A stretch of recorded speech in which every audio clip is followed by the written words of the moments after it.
Raila Odinga now claims it's a plot between the executive and the judiciary to appoint a former IEBC chairperson Wafula Chebukati and his predecessor Ahmed Isaak Hassan as, of course, Court of Appeal judges speaking during hours after the judiciary declared 11 vacancies in the Court of Appeal, and the appointment again is on the IEBC. Raila claims that the plot was hatched during a recent meeting between the judiciary, parliament and the executive.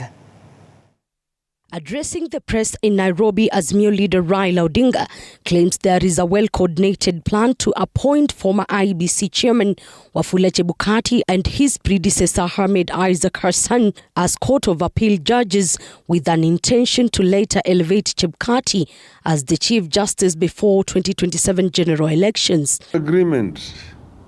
The 5 High Court judges and 2 Court of Appeal judges will be for Mr. Ruto to forward to the JSC, and he floated the names.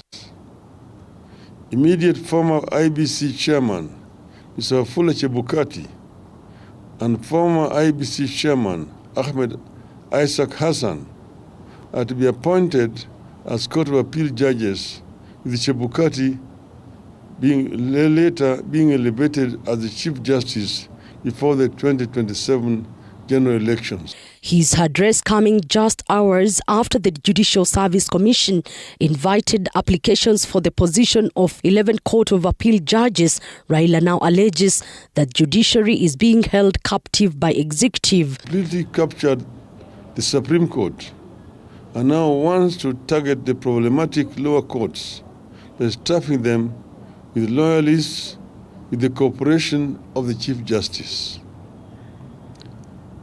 After filling the executive with people of questionable integrity and capacity, and who will remain eternally grateful to him. In the Gazette notice dated January 30th, 2024, the Judicial Service Commission says the appointments will be made in accordance with Article 166, Section 1, Subsection B, and Section 2 and 4 of the Constitution, and Section 30, Part 5, and the first schedule of the Judicial Act 2011. Further, the applicants ought to have at least 10 years of experience as Superior Court judge, 10 years of experience as distinguished academic or legal practitioner, or such experience in other relevant legal field. The presidency cannot allocate any money to the judiciary. Madam Koome knows this, and yet has willingly proceeded to associate herself with and endorse an illegality.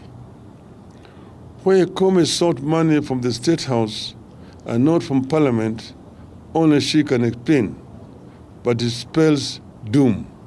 Further, Raila condemned the move by National Assembly Speaker Dr. Moses Masika Wetangula to file notice of appeal challenging the decision by Court of Appeal to declare the housing tax unconstitutional, insisting that the housing project is being imposed on Kenyans.